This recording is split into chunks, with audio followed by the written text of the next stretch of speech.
அகிலமெங்கும் உள்ள அன்பு தமிழ் நேயர்கள் அனைவருக்கும் பரம்பரை ஜோதிடர் உங்கள் மனோ பாலாஜியின் அன்பான வணக்கம்.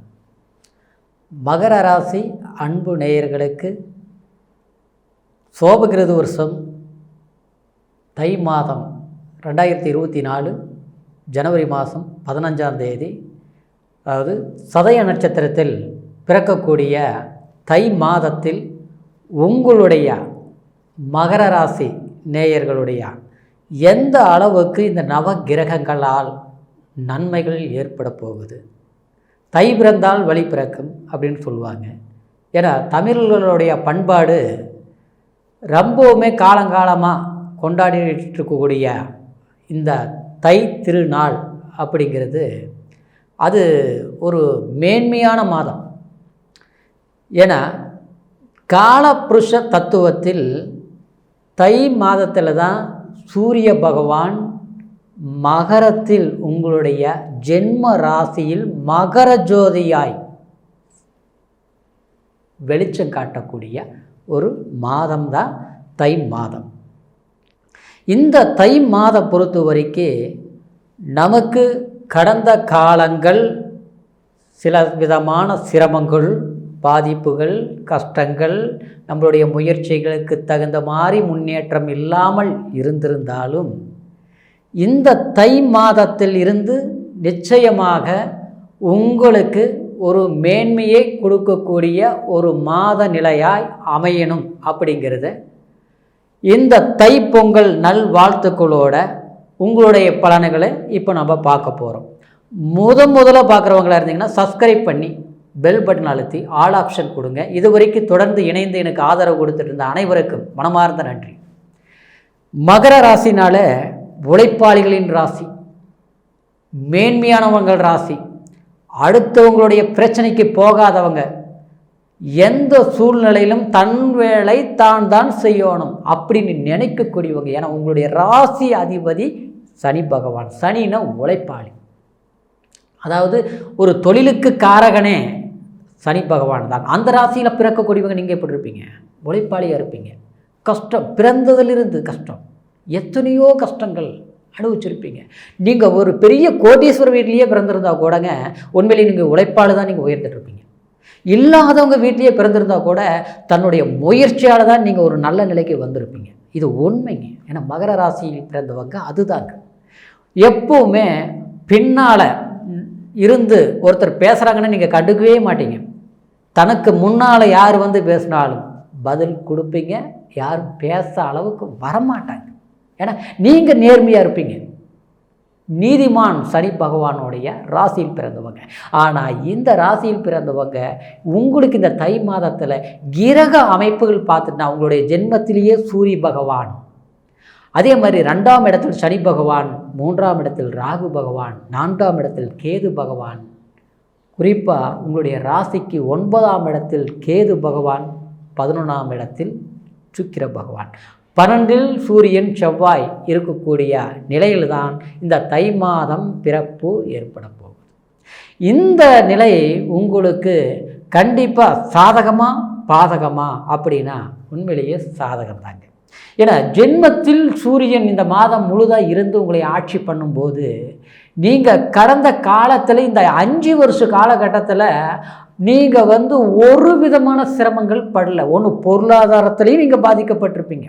பொருளாதாரம்னா பணம் தனம் காசு எவ்வளோ வந்திருந்தாலும், எத்தனை வரைய நீங்கள் கோட்டீஸ்வரராக இருந்திருந்தாலும் இழப்பை நீங்கள் கண்டிப்பாக மகர ராசினியர்கள் சந்திச்சிருப்பீங்க. ஏதோ ஒரு வழியில் இழப்புகள் நீங்கள் சந்திச்சிருப்பீங்க. ஆனால் அந்த இழப்பு எப்படி இருக்கும்னா நம்பிக்கையின் பேரில் நீங்கள் ஏமாந்துருப்பீங்க. நல்லா நடந்துட்டு இருந்த தொழில் திடீர்னு இழப்பு, கொஞ்சம் கொஞ்சமாக படிப்படியாக பார்த்தோம்னா அப்படியே சர்க்கிள் ஆகி அதனால் நஷ்டம். ஒரு தொழில் இல்லை பல தொழில் பண்ணிட்டுங்க அப்படின்னு சொந்த தொழில் பண்ணுறவங்க சொல்லுவீங்க. பண்ணி இப்போவும் சரியாகல, இப்போவுமே என்னவா இருக்குது, போடுறோம் பண்ணுறோம், கடைசியில் சில பேர் தொழிலையே பண்ண முடியாமல் போனவங்க சில பேர் இருக்கலாம். சில பேர் ஏதோ ஒன்று பண்ணி ஆகணுமேங்கிறது கட்டாயத்துக்கு பண்ணுறவங்க மகராசினியர்கள் இருக்கலாம். அது நடக்கக்கூடிய திசை பொறுத்து கொஞ்சம் மாற்றங்கள் வரும். சில பேருக்கு பார்த்தோம்னா வேலையெல்லாம் போச்சுங்கன்னு அப்படி இருந்த கடைசியில் பார்த்தோம்னா இன்றைக்கி ஒரு பக்கம் வேலைக்கு போகக்கூடிய சூழ்நிலை ஆகிப்போச்சுங்க. சொல்ல சங்கடமாக இருக்குதுங்க. அப்படிங்கிற ஒரு நிலை. இது இந்த 3 நிலைகள் ஆகிறதுக்கு அது உங்களுடைய லக்னம், உங்களுடைய நடப்பு தசா புத்தி பொறுத்து மாற்றங்கள். ஆனால் நிச்சயமாக கஷ்டப்பட்டுட்டு தான் இருக்கக்கூடிய ஒரு நிலை. இந்த நிலையிலிருந்து ஆரம்பத்தில் ரொம்ப செழிப்பாக இருந்தவங்க, செல்வாக்க இருந்தவங்க, ஆனால் இப்போது முடக்க நிலை.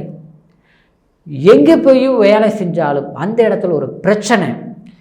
தான் யாருக்கு உதவி செய்துமோ அவங்களால நமக்கு முன்னால் விட்டு பின்னால் துரோகம், சூழ்ச்சி, வஞ்சகம். ஏன்னா 4ஆம் இடத்தில் உங்களுக்கு ராகு இருந்தது. அந்த ராகுக்கு முதல்ல மனசில் உள்ளத்தில் குத்துற மாதிரி பண்ணியிருப்பாங்க. அப்படி நீங்கள் யார் நம்புனீங்களோ அவங்க என்ன பண்ணுவாங்கன்னா உங்களை அப்படியே நம்ப வச்சு கழுத்து அறுத்த மாதிரி மோசடிகள், சிறுக சிறுக பாடுபட்டு கஷ்டப்பட்டு ஒருத்தரை நம்பி அவங்க கிட்ட கொடுத்து ஏமாற்றிட்டு போகிற மாதிரி. சரிங்களா? இந்த மாதிரியான சில பிரச்சனைகள் எல்லாமே மகர ராசி நேயர்கள் கண்டிப்பாக கஷ்டப்பட்டு இன்றைக்கி என்னதான் இதிலிருந்து நாம் நல்லா இருக்கணும்னா நமக்கு ஏதாவது இப்போ ஒரு சாதிக்கணும் இல்லைங்களா? ஒரு வேலையோ இல்லை நம்ம செய்யக்கூடிய தொழிலோ இல்லை நம்ம எதிர்பார்க்கக்கூடிய நம்மளுடைய பணமோ ஏதாவது ஒரு வழியில் அடைஞ்சால் தானே நம்ம நல்லா இருக்க முடியும் அப்படின்னு நீங்கள் முயற்சிகள் எடுக்கிறீங்க. அந்த முயற்சிகள் என்ன இன்றைக்கி நாளைக்கு அடுத்த மாதம் அப்படியே போயிட்டுருக்கு. ஆனால் அதுக்கு தகுந்த நாட்கள் போனாலும் முடிவு கிடைக்கல. அந்த முடிவு இல்லாதனால மன அழுத்தம், படுத்தா தூக்கம் இல்லை, விடிய விடிய யோசிக்கிறீங்க, விடிஞ்சு பின்னால் அதை செய்யலாமா இதை செய்யலாமா புரியலை. இப்படியே நாட்கள் போகும்போது தனக்கு என்னென்னா நமக்கு இளமையில் நல்லா இருந்தோம். எப்படிங்க இளமையில் அப்படின்னா ஒரு 25-30 வயசு வரைக்கும் நல்லா இருந்தோம், 35 வயசு வரை நல்லா இருந்தோம். ஆனால் குறிப்பாக இப்போ 40-45-50 வயசுக்குள்ள இருக்கிறவங்களுக்கு ரொம்பவுமே தடுமாட்டமாக இருக்குது. ஏன்னா இப்போ நடக்கிறது விரயச்சனி. இந்த விரயச்சனி உங்களுக்கு அதாவது விரயச்சனினா உங்களுக்கு இப்போ 2ஆம் இடத்துல சனி போகணும், குடும்பச்சனி. அதாவது இந்த விரயச்சனியில் நஷ்டத்தை கொடுத்தது, ஜென்மச்சனி மன ரீதியாக கஷ்டப்படுத்துச்சு. இப்போது குடும்பச்சனி என்னென்னா குடும்பத்திலேயே பார்த்தோம்னா நம்ம ஆளாக்கி நம்மளுடைய வாரிசுகள் நம்ம உருவாக்கி அவங்களுக்குன்னு ரொம்ப கஷ்டப்பட்டு படிக்க வச்சு உருவாக்கின பிறகு இன்றைக்கி அவங்களுடைய செயல்பாடும் கொஞ்சம் வித்தியாசமாக இருக்கும் இல்லையா? செயல்பாடு எப்படி இருக்கும்? அதாவது அவங்க நினைக்கக்கூடிய விஷயத்துக்கு நாம் நினைக்கக்கூடிய விஷயத்துக்கும் வித்தியாசங்கள் இருக்கும். இது ஒத்து போகாத நிலை. இந்த ஒத்து போகாத நிலை ஓப்பனாக பேசிக்க முடியாது, சொல்லவும் முடியாது, இழுத்தா அந்த போயிடும், விட்டால் சிக்காது. அப்படிங்கிற ஒரு சூழ்நிலைகள் இது சில மகர ராசி நேயர்களுக்கு இந்த மாதிரி சிக்கல்கள் நடக்கும். சில பேருக்கு இது ஒரு 35 வயசு 40 வயசுக்குள்ளே இருக்கிறவங்களுக்கு இந்த குழந்தைங்களுக்கு தேவையான ஒரு வசதி வாய்ப்புகளை உருவாக்குறதுல சிக்கல்கள் இருக்கும். ஏன்னா இது குடும்பச்சனி இல்லைங்களா? ஏதாவது சிக்கல். அந்த சிக்கல் எப்படி இருக்கும்னா பணம் வரவு தன வரவு சரியாக இருக்காது. நாம் எப்போ தாராளமாக இருந்துட்டோம். ஏன்னா மகர ராசி நேயர்கள் எப்படின்னா இருக்குதோ இல்லையோ கௌரவமாக இருப்போம். ஏன்னா நமக்கு தன்மானத்தை இழந்து வாழ வேண்டிய அவசியம் எந்த சூழ்நிலை வேண்டாம் நினைக்கக்கூடியவங்க தான் மகர ராசி. எத்தனை கஷ்டம் வந்தாலும் நாம் நீட்டாக இருக்கணும், அடுத்து நம்மள ஒரு கேள்வி கேட்கக்கூடாது அப்படின்னு ஒரு நிலையில் இருக்கக்கூடிய மகர ராசி நேயர்கள் திறமையானவங்கன்னு சொல்லலாம். ஆனால் இப்போது நமக்கு ஒரு இந்த இக்கட்டு வரும்போது, இக்கட்டுனா பண ரீதியில் அதாவது ரொம்ப டைட் பொசிஷன் இருக்கும்போது நம்ம வீட்டுக்கு தேவையான சில நல்ல விஷயங்கள் பண்ண முடியல. ஒரு நல்ல நாள் வரும்போது டைட்டாக இருக்குது, கஷ்டமாக இருக்குது. ஏதாவது ஒரு நல்ல விஷயங்கள் தேவையான ஆடம்பரம் சார்ந்த விஷயங்கள் ஏதாவது ஒன்று வீட்டில் செய்யலாம்னு நினச்சோம்னா அந்த செய்கிறதுக்கு 10 ரூபா கஷ்டப்பட்டு சம்பாரித்து வச்சோம்னா திடீர்னு பார்த்தா ஹாஸ்பிட்டல் செலவு, மருத்துவ செலவு, ஏதோ ஒருத்தர் கூட இன்னொருத்தருக்கு செலவு பண்ணுற ஒரு சூழ்நிலை. இந்த மாதிரி சூழ்நிலைகள் மாறி மாறி வரும்போது வரவு வருதுன்னே தெரிய மாட்டேங்குது. வருதா இல்லையோ, வராமல் இருந்தால் கூட விரயங்கள் 100% வருது. அந்த விரயங்களுக்கு நம்ம என்ன செய்ய மாதிரி வந்துடும்? கடன் வாங்கக்கூடிய ஒரு நிலை, கடன் மேலே கடன், வட்டிக்கு வாங்கி கடன் கட்டணும்னு நினச்சாலும் வட்டி தான் கட்டக்கூடிய ஒரு நிலை. இந்த மாதிரி சூழ்நிலைகள் எல்லாமே நடந்துகிட்ருக்குது மகர ராசினியர்கள். இது இப்படி இருந்தவங்க கிடையாது. ஏன்னா மகர ராசி கடன் கொடுக்கக்கூடியவங்க, தனவாளிங்க. ஏன்னா உங்களுக்கு 4ஆம் இடம் செவ்வாய் பகவானுடைய வீடு, அதாவது காலப்புருஷ தத்துவத்தில் அப்போது அந்த 4ஆம் இடம் செவ்வாயோட வீடுனா வீடு, வாசல், ஆடம்பரம், கார், பங்களா, நல்ல செல்வாக்கோடு வாழக்கூடியவங்க. உண்மையிலேயே அதுதான். அதாவது 5ஆம் இடத்துல சுக்கிரன் காலபுருஷ தத்துவத்தில், அதாவது ஒரு மகர ராசியோடைய நிலையை சொல்கிறேன். அப்போது நமக்கு என்னென்னா நம்மளுடைய ஒரு கௌரவமாக வாழக்கூடிய ஒரு நிலை, நல்ல குழந்தைங்க, நல்ல ஒரு சொத்து, நமக்கு தேவையான ஒரு ட்ரெஸ்ஸிலிருந்து நம்ம பயன்படுத்துகிற பொருள் வரைக்கும் எல்லாமே பரவாயில்லன்னு சொல்லக்கூடிய நிலையில் இருக்கக்கூடிய. ஆனால் அப்படி இருந்து இன்றைக்கி ஒரு தடுமாற்றம் வரும்போது எப்படி இருக்கும், அதாவது வெளியில் சொல்லவும் முடியல, சமாளிக்கவும் முடியல, கடைசியில் பார்த்தோம்னா கடன் கொடுக்கக்கூடிய நிலையில் இருந்து நாம் வாங்கி இப்போ சிக்கிக்கிட்டோமே, இதெல்லாம் எப்படி முடிக்கிறது, எப்படி இதிலேருந்து வெளியே வர்றது அப்படின்னு. இன்னொரு விதத்தில் பார்த்தோம்னா வீட்டில் ஏதாவது திருமண விஷயங்கள் ஏதாவது எடுத்தால் அது பண்ண முடிய மாட்டேங்குது. பொண்ணை பார்க்குறோம், மாப்பிள்ளை பார்க்குறோம், கடைசியில் பார்த்தா பெண் ஜாதகமாக இருந்தாலும் சரி, ஆண் ஜாதகமாக இருந்தாலும் சரி, எல்லாம் நெருங்கி வர்ற மாதிரி வருது, கடைசியில் தலையாகி போகுது. சில வீட்டில் பார்த்தோம்னா மகர ராசி குடும்பத்தில் சுபகாரியம் பண்ணி ஏன்பா இதை பண்ணணும், இது பண்ணினதில் கடைசியில் ஒன்றும் புரோஜனம் இல்லாமல் போச்சு, இன்றைக்கி நிம்மதி போயிடுச்சு, சேர்ந்து வாழவும் முடியல, என்னவோ போராட்டமாக இருக்குது, என்னவோ கடமைக்கு வாழ்கிற மாதிரி இருக்குது, இப்படிங்கிற ஒரு நிலை.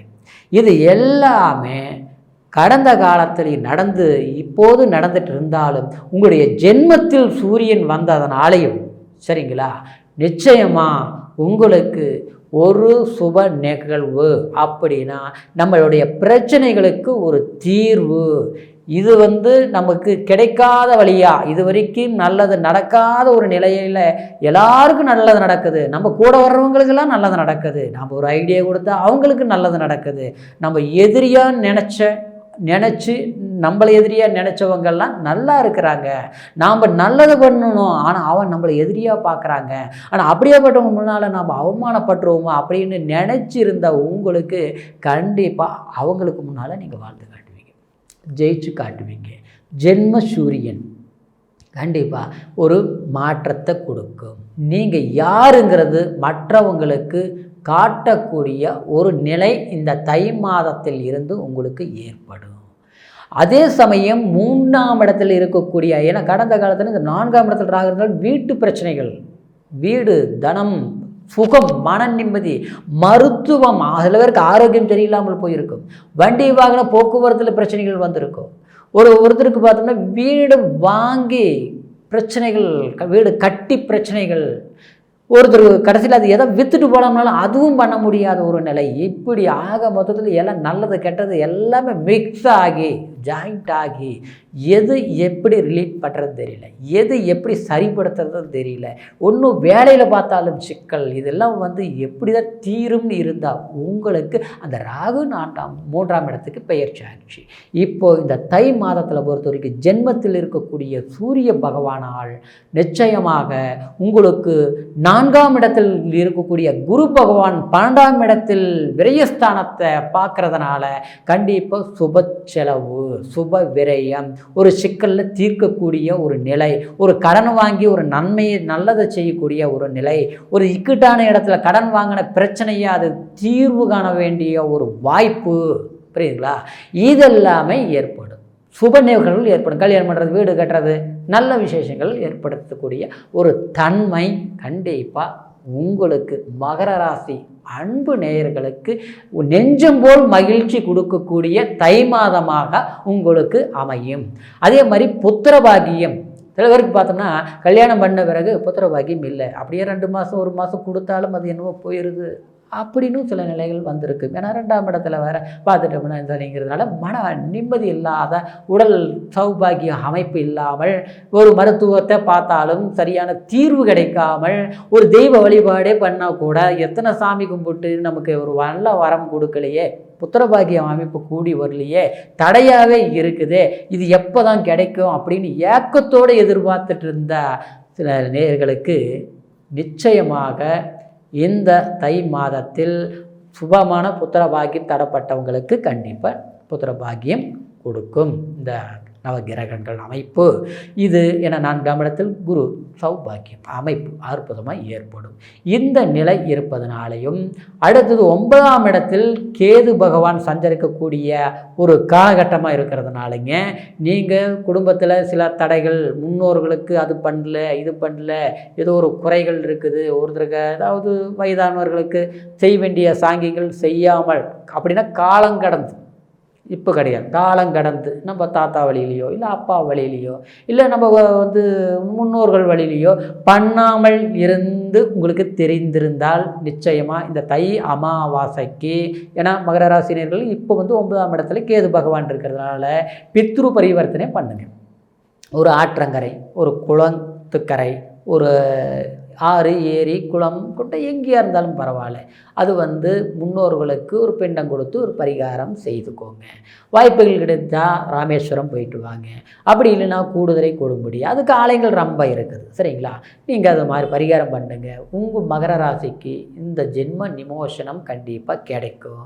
ஆனால் எப்படி பார்த்தாலும் உங்களுக்கு இந்த தை மாதத்திலிருந்து மேன்மையை கொடுக்கும் மாதமாக கண்டிப்பாக அமையும். நம்பிக்கையோட தன் சிறந்த எண்ணத்தோட செயல்படுங்க. உங்களுக்கு இது மாற்றமான மாதமாக இருக்கும் சரிங்களா. அதே மாதிரி உங்களுடைய பிறப்பு ஜாதகத்தை ஒரு முறை நீங்கள் பார்த்துக்கோங்க. ஏன்னா பிறப்பு ஜாதகத்தில் என்ன லக்னம், என்ன தசாபுத்தி நடக்குது, எந்த யோகங்கள் இருக்குது, அதே மாதிரி இந்த சூரிய பகவானே நீங்கள் பிறக்கும்போது எந்த ஸ்தானத்தில் இருக்குது அப்படிங்கிறதுல ஒரு கணக்கு இருக்குதுங்க. ஆனால் அதை பொறுத்து கொஞ்சம் மாற்றங்கள் ஆகும். அப்போது உங்களுடைய ஜாதகத்தை ஒரு முறை பார்த்துக்கிட்டு புதிய முயற்சிகள், புதியமான ஒரு வாய்ப்புகள் எதிர்பார்க்கறது எல்லாமே தொடர்ந்து முயற்சிகள் செய்யுங்க.